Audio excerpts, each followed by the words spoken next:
Railway इनको नौकरी देती थी और इस बार क्या किया है कि इनकी नौकरी किसी और को दे दी गई है। अभी जो मात्र कर दिया गया 2023 में और सारी प्रक्रिया हम लोग को हो चुका है। रिटेन भी पास हुआ, फिजिकल भी पास हो गए, मेडिकल भी पास हो गए। उसके बाद में क्या किया गया, सीट को घटा दिया गया। जब फाइनल लगाने की बात आती है तो सीट को कर दिया गया मात्र 4000 वैकेंसी कर दिएगा। 20,000 1 लाख से सीधा 4000 नहीं 1 लाख वैकेंसी है टोटल है, लेकिन जो मेडिकल कैटेगरी है ना A2 B1 C1 करके, तो सबका पोस्ट अलग अलग बटा हुआ रहता है कि A2 में कितना है, B1 में कितना है, C1 में कितना, सबका पोस्ट अलग अलग है। तो 2019 में सबका बढ़िया सीट था, मतलब अच्छे खासे सीट थे। जैसे B2 C1 के 20,000 सीट थी जब वैकेंसी निकली थी, लेकिन जब फाइनल देने की बात आती है तो 4000 कर दिए जब ज्वाइनिंग देने की बात आई। CCN न्यूज़ 24 के सभी दर्शकों को मेरा नमस्कार।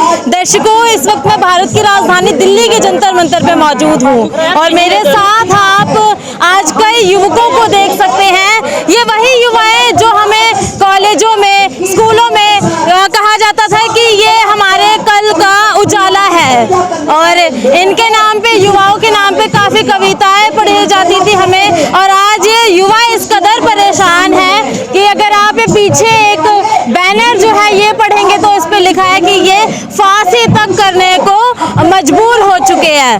देखिए दर्शकों, आप सभी जानते हैं कि बेरोजगारी एक ऐसी समस्या बन चुकी है जिसका कोई इलाज सरकार निकाल ही नहीं पा रही है। और ये सारे बच्चे हैं रेलवे के विद्यार्थी, जिनको एक वक्त पे रेलवे ने हमें कहा था भारत को बुलेट ट्रेन लाके देंगे, बुलेट ट्रेन की तरह रोजगार मिलेंगे, लेकिन रोजगार के नाम पे कुछ नहीं, एक फांसी का फंदा जरूर अब ये मांग रहे हैं। क्या नाम है मैम आपका? मेरा नाम तो आरती है और मैं एक टीचर हूँ।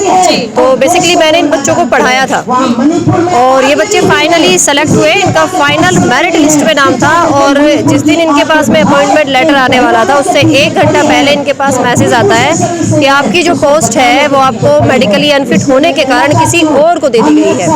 सारे बच्चों के पास है नोटिफिकेशन आया। यहाँ पे जितने भी बच्चे हैं, यहाँ पर जितने भी बच्चे हैं ऑलमोस्ट सभी के पास में ये आपका एक मैसेज आया था कि आपकी नौकरी अब किसी और को दे दी गई है, जबकि इनको 1:1 पर ही बुलाया गया था। जैसे आपने किसी पोस्ट के लिए अप्लाई किया और उसमें एक ही नौकरी थी और एक ही कैंडिडेट को बुलाया गया, तो वो नौकरी अब इनकी किसको दे दी गई है।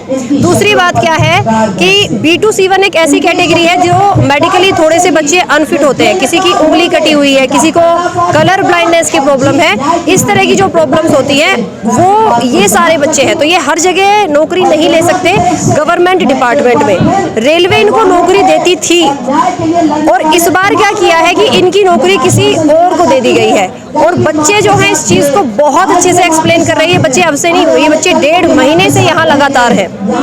आप लोग तो बहुत देरी से जुड़े हैं, मैं भी बहुत देरी से जुड़ी हुई इन बच्चों से, हमें भी नहीं पता था। लेकिन हाँ, कोई भी बड़ा मीडिया वाला इनको कवर नहीं कर रहा है और ये बहुत ही एक तरह से शर्मिंदगी वाली बात है कि जो हमारे देश का युवा है वो सड़कों पर है, वो 1.5 महीने से अपने घर से बाहर है और उनको कोई कवर नहीं कर रहा है। ये कवरेज की बात एक्चुअल में कुछ ऐसी है कि यदि यही बच्चे आज जैसे 2 साल पहले बिहार में बच्चे आगजनी पर उतर आए थे, ऐसा कुछ कर देंगे, सारी मीडिया इनके पास भाग के जाएगी इनको ब्लैक लिस्टेड करने के लिए। बहती गंगा में हाथ धोना सबको आता है और यही बात होती है। जैसा कि मैंने भी अभी थोड़ी देर पहले ये बात बोली थी कि जो बच्चे परेशान हैं, हमें कोई पूछ नहीं रहा, हमें कोई कवर नहीं कर रहा, कि यहाँ पर अगर अभी थोड़ी सी लठमारी होना शुरू हो जाए तो सारे के सारे आ जाएंगे फिर, क्योंकि सबको बहती गंगा में हाथ धोने की आदत है। लेकिन तो रेलवे डिपार्टमेंट एक ऐसा डिपार्टमेंट है देश भर में जो सबसे ज्यादा वैकेंसीज देता है। युवाओं को सबसे ज्यादा वैकेंसी देने के नाम पे रेलवे डिपार्टमेंट आता है, तो क्या इसको धांधली माना जाए कि रेलवे में धांधली हो रही है इस प्रकार से? देखो, धांधली कहना, अगर हमारे पास में ऑन पेपर यदि मैं आपसे बात करूं तो कोई ऐसा प्रूफ तो अभी हमारे पास नहीं है, क्योंकि मीडिया है तो यहाँ पर फिर हर एक बात को नेगेटिव भी बहुत जल्दी कन्वर्ट कर दिया जाता है, क्योंकि मैं भी सोशल मीडिया पर ही काम करती हूँ इस वजह से। तो ये ऑन प्रूफ हम अब नहीं कह सकते क्योंकि पेपर में हमारे पास ऐसा कुछ अभी प्रूफ नहीं है। लेकिन हाँ, अगर आप दिमाग लगाओ तो 1:1 का मतलब क्या होता है। आपको एक नौकरी देनी थी, आपने वो नौकरी किसी और को दे दी, किसको दी? अब वो बोल रहे हैं अपर मेडिकल वालों को लोअर मेडिकल का दे दिया है, लेकिन लोअर मेडिकल वालों को अपर मेडिकल में हम नहीं भेजेंगे, ये बात वो बोल रहे हैं। आपने जो अपर मेडिकल वाले बच्चे थे उनको भी बुलाया है ना उनकी नौकरी के लिए, वो अपनी नौकरी के लिए अप्लाई करने गए हैं। तो अब ये कौन से वाले बच्चे थे जिनको इनकी नौकरी दी गई है? तो ये एक बैच के ही साथ हुआ है या लगातार ये सबके साथ हो रहा है ऐसा? फिलहाल तो ये इसी बैच के साथ में हुआ है, फिलहाल तो ये इसी बैच के साथ में हुआ है। तो आप लोग बस यही एक रिक्वेस्ट है कि इन बच्चों को थोड़ा कवर किया जाए, बस यही हम आप सब मीडिया वालों से रिक्वेस्ट करते हैं कि भैया इनकी बातों को थोड़ा सुना जाए, समझा जाए, और बच्चे थोड़ा और अच्छे से एक्सप्लेन करेंगे। जैसे हमारे साथ एक स्टूडेंट है, ये और अच्छे से आपको बता पाएंगे पूरा मुद्दा क्या है। देखिए, क्राइटेरिया क्या था आप लोगों का सिलेक्शन का, एग्जाम क्राइटेरिया वगैरह, एक बार ये सब बता दीजिए। हम लोग का जो 2019 के नोटिफिकेशन के हिसाब से सारे क्राइटेरिया का पास हो चुके हैं। कोई भी यहाँ पर जो बंदा है, स्टूडेंट है, कोई भी मतलब कि रेलवे की तरफ से अनफिट नहीं है। बस अनफिट इसके वजह से हो रहे हैं कि सीट घटने की वजह से हो रही है। 2019 ये कहा जाए कि आप लोग पैसा नहीं दे पाए इस वजह से अनफिट हो रही है? नहीं, पैसा तो नहीं कह सकते हैं कि अनफिट है, वो तो अलग चीज़ है। अब इसमें चल भी रहे हैं, ऐसा तो नहीं है कि नहीं चल रहे हैं, लेकिन सब जगह ऐसा नहीं है, ऐसा नहीं कर सकते हैं। कुछ बोर्ड में चल रहा होगा तो ऐसा तो कुछ प्रूफ नहीं है कि हाँ चल रहा है, लेकिन चल रहे होंगे, कहीं कहीं चल रहे होंगे, लेकिन कहीं कहीं नहीं चल रहे, मतलब ना के बराबर चल रहे होंगे। तो वैकेंसीज कितनी थी उस वक्त? उस वक्त वैकेंसी थी 1,03,000 में B2C1 के जो वैकेंसी थी टोटल ऑल इंडिया में, वो 20,000 थी। अभी जो मात्र कर दिया गया है 2023 में, और सारे प्रक्रिया हम लोग को हो चुका है। रिटेन भी पास हुआ, फिजिकल भी पास हो गए, मेडिकल भी पास हो गए। उसके बाद में क्या किया गया, सीट को घटा दिया गया। जब फाइनल लगाने की बात आती है तो सीट को कर दिया गया मात्र 4,000 वैकेंसी कर दिया गया। 20,000 1 लाख से सीधा 4,000? नहीं, 1 लाख वैकेंसी है टोटल है, लेकिन जो मेडिकल कैटेगरी है ना A2 B1 C1 करके, तो सबका पोस्ट अलग अलग बटा हुआ रहता है कि A2 में कितना है, B1 में कितना है, C1 में कितना, सबका पोस्ट अलग अलग है। तो 2019 में सबका बढ़िया बढ़िया सीट था, मतलब अच्छे खासे सीट थे।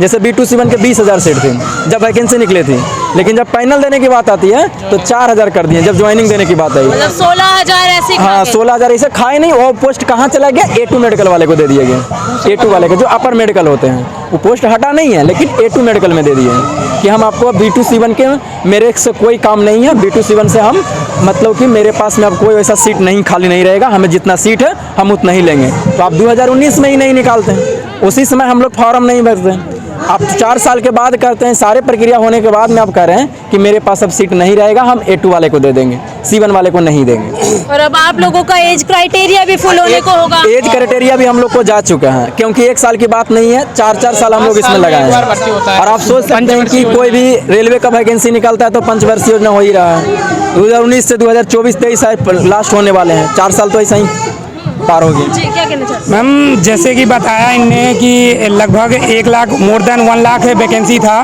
उसमें से अलग अलग 17 प्रकार की कैटेगरी में डिवाइड था पूरा वैकेंसी। जैसे कि A2, A3, B1 medical standard की एक कैटेगरी में डिवाइड था। A2, A3, B1, B2 और C1, ये 5 प्रकार की मेडिकल स्टैंडर्ड की कैटेगरी थी। उसमें A2, A3, B1 ये अपर मेडिकल कैटेगरी मतलब हायर मेडिकल कैटेगरी में आते हैं। और जो B2 और C1 जिसकी 1 लाख मोर देन वैकेंसी में से 19,000 वैकेंसी थी, 19,000 वैकेंसी में से ये जो 19,000 वैकेंसी घटी हुई है, ये घटी नहीं क्या किए हैं कि जो B2 C1 जैसे किसी का कलर विजन है, जैसे कलर विजन है, कोई हकलाता है या किसी का अंगुली कटा हुआ है, ये जो मेडिकल कैटेगरी के बंदे हैं ये लोअर मेडिकल कैटेगरी में आते हैं, जिसको बोला जाता है B2 और C1। तो इनकी वैकेंसी क्या की गई, वो सारी प्रोसेस होने के बाद, जैसे हमने बताया सभी लोगों ने कि हम लोगों ने CBT पास कर लिए।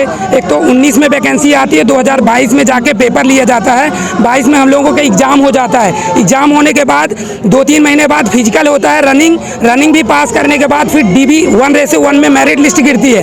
1:1 में सारे कैंडिडेट यहाँ पे जितने भी हैं सारे सिलेक्टेड हैं, उनमें से भी फिर DB होता है, मेडिकल होता है, और मेडिकल सारे के सारे फिट भी हैं। और मेडिकल फिट होने के बाद जैसे ही कुछ दिनों बाद ज्वाइनिंग आने का मुद्दा आता है, ज्वाइनिंग आने के पहले चंद घंटों पहले वैकेंसी को क्या कर दिया जाता है कि 19,000 वैकेंसी को अपर मेडिकल में शिफ्ट कर दिया जाता है। मतलब कि अब वर्तमान में अगर देखा जाए तो 2 से 3,000 वैकेंसी, 2 से 3,000 B2 C1 मेडिकल कैटेगरी की वैकेंसी बची है।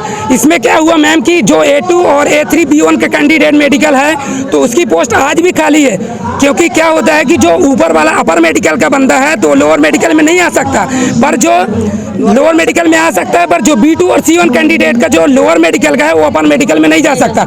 वर्तमान में भी ऐसा नहीं है कि सारे जोन में आज भी वैकेंसी खाली है, उन्हें वैकेंसी घटाई है, पर क्या किया है कि जो लोअर मेडिकल, जैसे मैंने बताया, कोई हकलाता है या किसी को कलर भी रीजन है। ये तो मैम रातों रात बदलने वाला नहीं है। तो ये इनकी पोस्ट को क्या कर दिया, अपर मेडिकल में शिफ्ट कर दिया है। उसकी वजह से ऐसे मैम ऑल ओवर इंडिया में अगर देखा जाए 5 से 10 हज़ार बंदे प्रताड़ित हो रहे हैं। और हम लोगों ने 30 मार्च, 31 मार्च, 24 अप्रैल लगभग 5 से 7 बार हमने सभी जगह, जैसे पीएमओ हो गया, लोक शिकायत मंत्रालय हो गया, सरदार पटेल भवन में हो गया, पीएमओ हो गया, राष्ट्रपति भवन हो गया, रेल भवन में, तो 4 बार हमने कम से कम नोटिस दे चुके हैं। पर अभी तक हमारी कुछ सुनवाई नहीं हुई। बस यही है कि हमें सील लगा के दे दिया जाता है बस, और 2 लोगों को मिलने दिया जाता है और कुछ सुनवाई नहीं होती।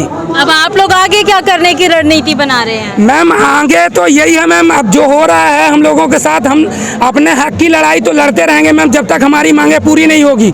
जो सरकार चाहती है, जैसे आप लोगों ने देखा होगा कि यहाँ पे किसानों का भी धरना लगभग 13 महीने बाद सक्सेस हुआ था, तो उसी प्रकार से हम लोग जब तक हमें सीट अलॉटमेंट नहीं की जाएगी अनिश्चितकालीन धरना करेंगे। बिल्कुल मैम, इसी प्रकार से अगर सरकार चाहती है कि, क्योंकि सरकार का यही चल रहा है मैम, वैकेंसी निकालते हैं तो उनको लिए एग्जाम कराने के लिए धरना देना पड़ता है, एग्जाम कराने के बाद फिर रिजल्ट घोषित करने के लिए धरना देना पड़ता है। तो ये बेरोजगारी ही बेरोजगारी है मैम। और कहते हैं कि हमने इतने को रोजगार दिए, रोजगार कुछ नहीं दे रहे, बस नाम के गिने चुने इनकी जो योजनाएं चल रही है ना, पंचवर्षीय योजनाएं जैसे हो गई हैं। जैसे चुनाव आता है, जैसे 2019 में चुनाव आया, फिर वैकेंसी आई, अभी तक पूरा कंप्लीट नहीं हुआ प्रोसेस।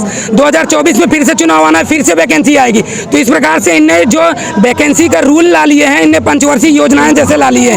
तो इस प्रकार से हमारी मांगे सरकार से, हमारी यही गुहार है कि हमारी मांगे पूरी करे। जो भी B2C1 अगर मेडिकल फिट हैं सारे कैंडिडेट, और 1:1 में यानी कि जितनी नंबर ऑफ वैकेंसी थी उतने में सिलेक्टेड हैं, तो सारे को पोस्ट दी जाए। हमारी यही सरकार से गुहार है।